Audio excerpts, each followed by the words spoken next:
This is St. Louis on the Air from St. Louis Public Radio. I'm Elaine Cha. Thanks to social media, art and entertainment from all corners of the world can end up in the literal palm of your hand.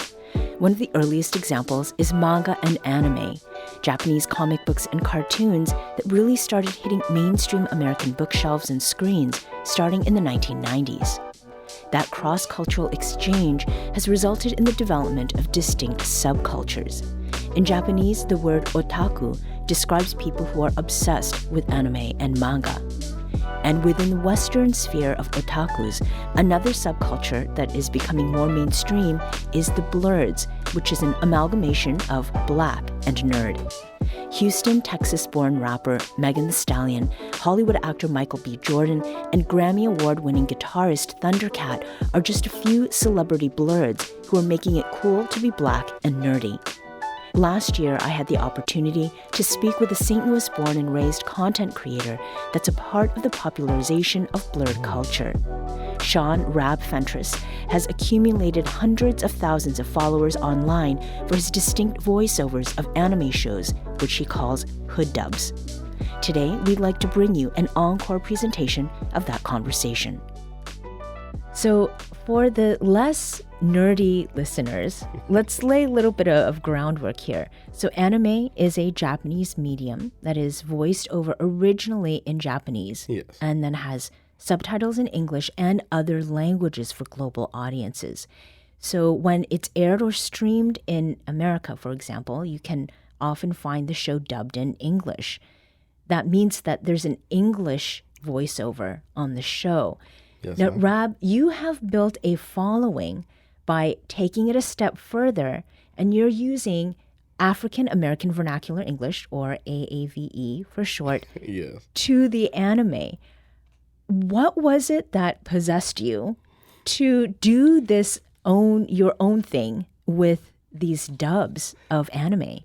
So for me, I think I took a lot of inspiration from other people who do like voiceovers. You've got your Ace Vane, who is a huge inspiration of mine and one of my mentors, who's done different dubs of like cartoons, like your old school Justice League cartoons. He does Scooby-Doo, all types of things, as well as people like Tony Baker, who voice over little like funny videos that you would usually catch on like America's Funniest Home Videos and stuff like that. He does dubs over those type of things, as well as just having always wanted to be in some type of voice acting. Kind of really just inspired me to start my own. Now, what specifically got me into the dubs that I am doing were two specific things.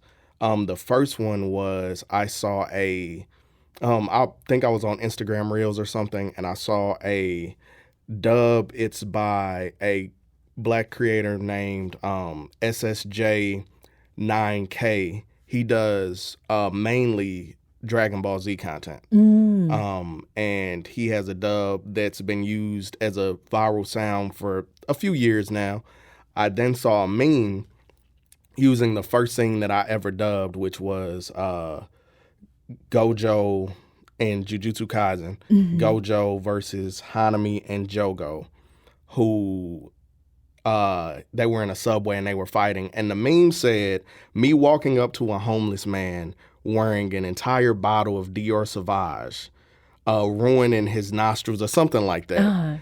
And I said, man, I really want to just dub something like that, do a voiceover of something like that. And at that point, it was just doing it. I hit up one of my friends. I'm like, hey, I need you to say 2 or 3 things. I'll do the rest. And from there, I uploaded it, and it was history. So before we proceed from that point, when you say that it was a meme, does that mean what you were seeing was an image with just text, and Yes, then you ma'am. wanted to make it a voice? Exactly. I wanted to actually put that scene together and voice it, because I was like, this meme's funny, but I feel like in action, it'll translate even better. And where was it that you first uploaded that? The first place I uploaded it was Instagram, I believe. Okay. I have had a TikTok following for a while, but I was kind of hitting my peak on stuff with TikTok. So I was like, you know what? I'm just going to drop this reel and just see what it does. And it blew my mind, the numbers it did. Yeah. I mean, what are we talking in terms of numbers? And what was the response that you got? Like, what were some of maybe the comments that people were leaving? So originally, when I first dropped it, I looked up and it was the first time I had passed, I think, like 10,000 likes. So I was at like 100,000 views or something. But the comments were going crazy. And I decided that, hey, maybe people will like stuff like this. Mm-hmm. When you started with that first hood dub, was that what it was called? Did you decide on that name afterward? And I mean, was it a surprise to see that kind of support from the get-go? I will be 100% honest. I did not want to lean into calling it a hood dub at all. With the way I grew up, especially being born and raised in St. Louis, Missouri, while I wasn't born specifically in the hood, I was raised in North County. Mm-hmm. I had to deal with a lot of things you would consider like just hood stuff, like people getting robbed in the streets, stuff like that, seeing bodies, all that type of things. So when people would make jokes and then just because it's black, put hood in front of it, right. It always used to bother me. Even with some of my favorite creators like RDC World, I'm trying to think who else, King Vader, when they would do that, it was kind of cringy to me because just because it's black, I don't think it has to equate to hood. Mm-hmm. So originally, I did not want to call it that. I think I even made a few lives talking about it. I'm like, I want to drop it. But the reason I'm going to drop it as Hood Jujutsu Kaisen is because it's going to get more clicks than just being Jujutsu Kaisen Abridged, because there's already a Jujutsu Kaisen Abridged. So I don't want people to confuse and mix up mine for someone else's. So do you feel like in a way that you were reclaiming and sort of recreating what Hood means? I 100% think so. I think that because of the style that I go with and the stories that I tell, it's a lot different from it just being me using AAVE and then equating it to hood. I actually put like small things. I put for example. For example, perfect. My entire Hood Jujutsu Kaisen Shibuya arc is based off it's kind of based off the original anime in which during a Halloween party, all these things start to happen and villains and heroes are fighting, or the general sense of that. I made it a function, which in AAV is literally just a party, in which you see your opposition, and at that point, you guys get into it and ruin the entire party for everyone around you. These are things that I've seen in real life. I've had parties end with people fighting and or any other violence happening. Because that's really things that do happen in real life. If you go into the streets and you're just having a kickback, things can change and things can get ruined. So I definitely am taking it back and creating more actual like hood tales / just black stories in it. So I definitely accredit myself for trying to take that in a different light. In another way, yeah. Right. And just to clarify, ops is opposition, yes. Sure. Ops. So basically enemies. Yes, okay. Enemies. Yes, ma'am. So let's check out an example of your hood dubs. Here's a clip of your take on scenes from Jujutsu Kaisen. And in it, there's been a huge fight with demons and monsters. And afterward, students Yuji and Megumi, they debrief with their mentor Gojo about how they managed to win, which involves eating a demon's finger. Yes, man. Gojo, what the fuck you doing here? What's happening? I was gonna go straight home from the mall, but I just knew you was getting your ass beaten. So smile for the gram. Say world star! Bet you won't be mad when the hoes hit you like, I seen you on Gojo's story. Can I come take care of you, man? Oh yeah, speaking of taking care of this shit, what happened with that whole cursed finger thing? You got that? I ain't gonna lie, gang. I had the super finger, and I ate that motherfucker, cuz. Deadass? Yeah, cuz. Now, I done seen some broke ass shit in my day, But, Hey, you good, cuz? well, damn. I guess broken will eat anything in front of them, huh? Does your body feel okay at least? On the dead homies, I'm feeling better than ever, cuz. Oh, you nasty. So, what is it about this scene, Rab, that lends itself to the hood dub treatment? The thing that really leaned into this specific thing getting the hood dub treatment, honestly, some of the comments that I get from like my supporters on like Instagram and stuff like that, this was about when I dropped the original Sukuna opening. And Sukuna is the cursed, is the king of curses. You have to have curse energy. Jujutsu Kaisen is a very convoluted anime right. So that I try to simplify. Pretty much, Sukuna is the biggest bad guy in Jujutsu Kaisen who gets kind of trapped inside of Yuji, who is the main character's body.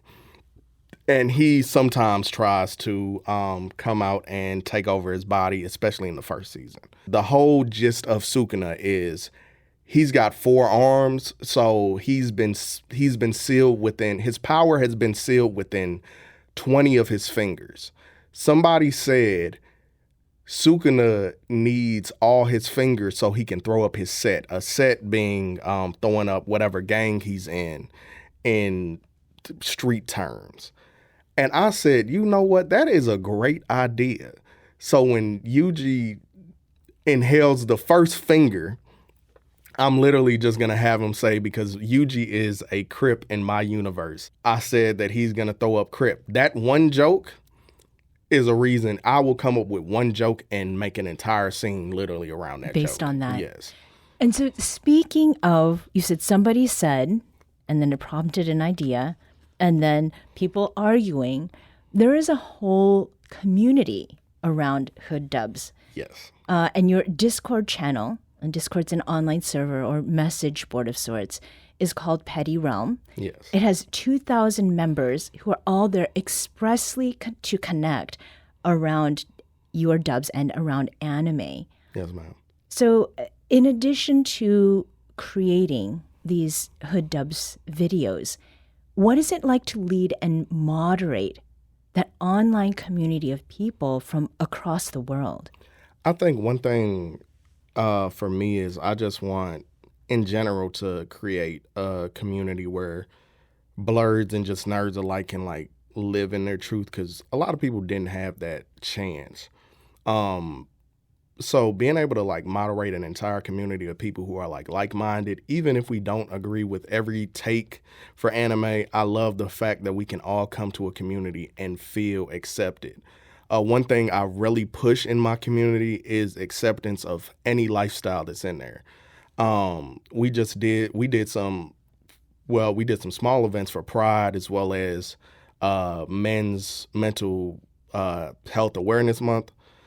So we did those because, again, I've got people from every different community in my Discord community. So I try to make sure everybody's accepted, everybody is showing love to each other, and we're one big family. Mm-hmm. It's been so many times, and you got to understand, my community is like, Discord is 15 or older. So like, I've got people coming out of high school looking at me as a big brother and their favorite creator who are looking for guidance from me. So I'm like, hey, you guys have to be not only accepting about the people around you, but you got to understand that there are things that you can, there are mistakes that I've made that I don't want you guys to make. So I try to like be someone who can not only teach, but give you a place where you can chill. Mm-hmm. I try to do for my community how I would want to be treated, right, if that makes sense. We're talking with Shawn Rab Fentress, content creator, voiceover actor, and the creative power behind Rab So Petty on YouTube, Instagram, and TikTok. Now, speaking of this community, they're also involved in how you make what you do. So how is it that you engage your online community, Rab, in your creation process? So I really lean towards my community a lot because these are the people I'm doing this for. A few ways that I include my community is, one, my general chat in my Discord is like a place where people give me a million ideas at all points in time. Like people will come in and say, hey, in season 1, when this happens, bro, you should do this. And don't get me wrong, a lot of the times, these are some bad ideas, like, which is okay because in a sea of bad ideas, there's got to be one good one. Mm-hmm. Along with that, I also have a role that's for voice actors, people that decide they want to be voice actors or like want to voice in my dubs and things. You can audition and everything. Like I put up roles to audition for. I might make up a script or have you come with your own script. And people, I've honestly used people I've never met in my life to voice characters in some dubs that, again, I wouldn't have been able to use had I not leaned to my community to like be a part of my videos. Overall, as we're talking about this online community, and it is specific to anime and to hood dubs, but for Blerd culture, what is it that people like me or people who are listening today, what might they get wrong or not understand quite the way they should about Black folks and nerd culture? So one thing I definitely think is for the longest, just being Black and enjoying nerd culture was like something that couldn't be synonymous. Like it was something that just didn't mix for most people. Even though a lot of like people that I know Black growing up were watching like Dragon Ball Z, but only Dragon Ball Z and Pokemon were acceptable for like the general consensus of Black people were you can watch Dragon Ball Z, Pokemon, maybe put some Yu-Gi-Oh in there. But if you go too far, don't be sitting there like looking up stuff to watch. It just wasn't something that was accepted. Why is that? Honestly, nobody wanted to be a nerd. just being frank, like you got to think about like nerds in media. The first thing you really think of is like Steve Urkel, suspenders on, these big old glasses. No, like it just wasn't. Nerd was used in such a negative connotation that you did not want to be that. You wanted to be. I hate to say it this way, but it is like it's what it was. Because even I did it. I think you had to put on this facade of being like this real heavy street guy or like just trying to be popular because that's like what you were trying to do when you were younger. So like you just couldn't just be a nerd in peace. Like I got bullied for anime for a while, but I just stopped caring after a while. Like at some point, like I'm as nerd as they come. Like I realized I grew up watching subbed Naruto, not like Toonami dub Naruto. I grew up watching sub Naruto online, like searching for this for hours.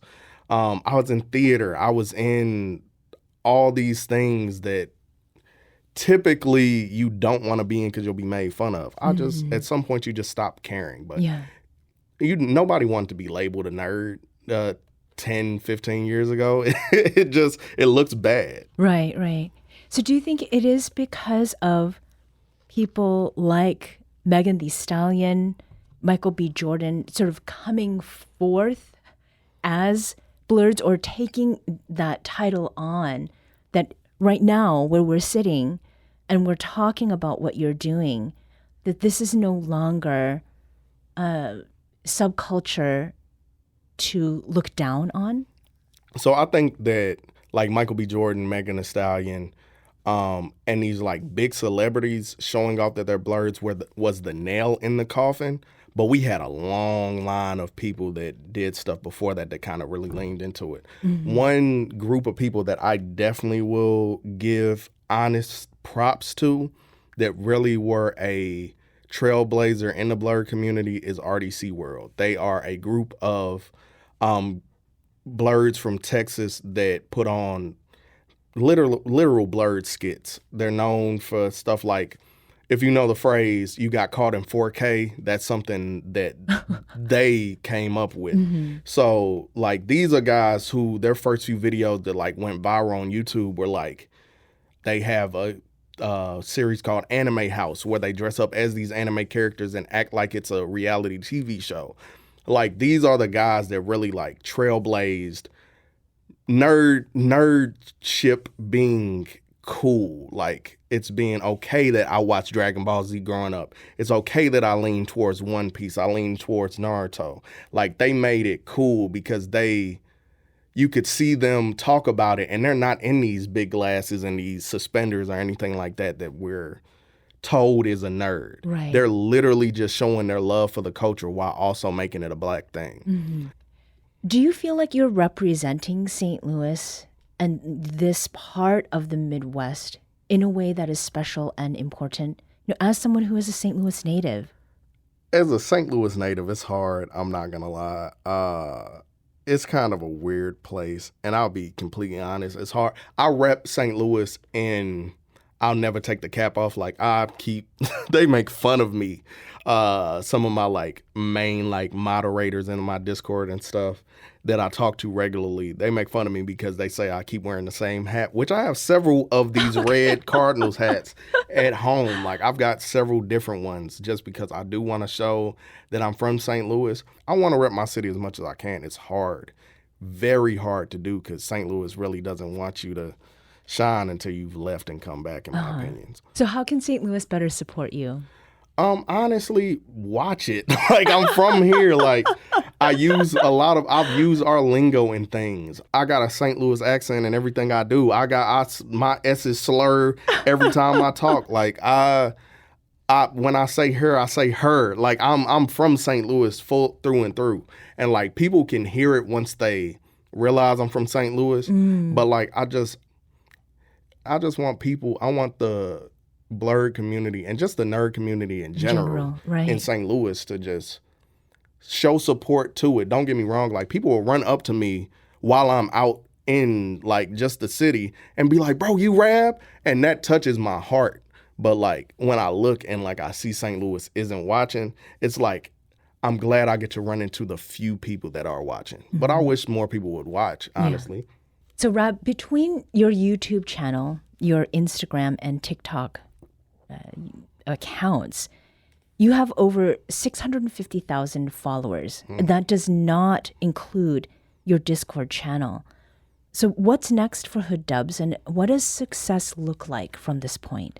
Honestly, success for me, I want to open up being able to, one, make my own animation or own like series using an anime style. Another thing I'm doing is the meet and greet tour. I'm going to different cities that I know are in my top supporters, and honestly just going to meet people and starting like anime club nights that people can come out to, and we can just enjoy nightlife in our own way. You can hear your favorite anime intro in a hip hop beat mixed in with Kendrick Lamar's Not Like Us. Like these are things that I wish I had growing up. And maybe a million subscribers on YouTube. Okay. That's cool also mill up there. I hope to get my, what is it, the gold? It's a gold play button. Gold play button. Right. There we go. If I can get my gold play button with 1 million subscribers in my first year of ever doing content, I'll be extremely happy. But if I don't, I know I'll get close. We're trying, at least. Right. Shawn, thank you so much for joining us today. Thank you so much. I spoke with Shawn Rab Fentress last July. Shawn is a content creator, voiceover actor, and the creative power behind Rab So Petty on YouTube, Instagram, and TikTok.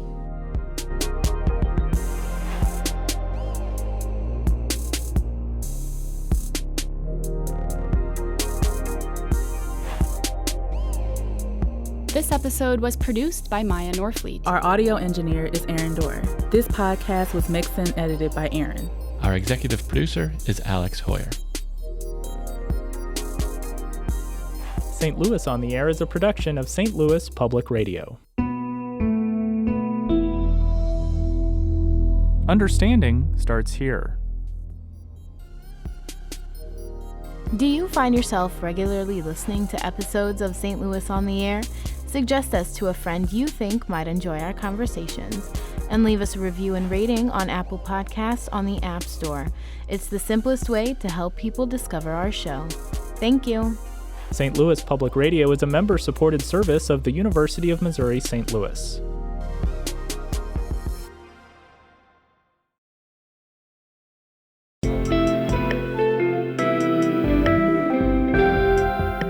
The Gateway brings you the day's news each weekday from around the St. Louis region and the state capitals in Jefferson City. Our schools are accredited. We don't need this bill. And Springfield. How many more years must pass before lawmakers see time is of the essence? I'm Abby Larico. Join me each weekday for The Gateway on the STLPR app or wherever you get podcasts.